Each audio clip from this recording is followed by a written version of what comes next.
¿Cómo los médicos escuchamos los pulmones? Unos pulmones normales. Así se escuchan los pulmones de una persona que tiene una crisis asmática.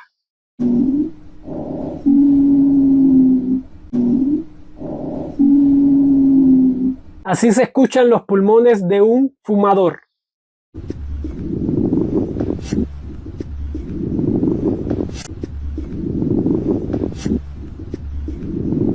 Así se escuchan los pulmones de una persona con neumonía.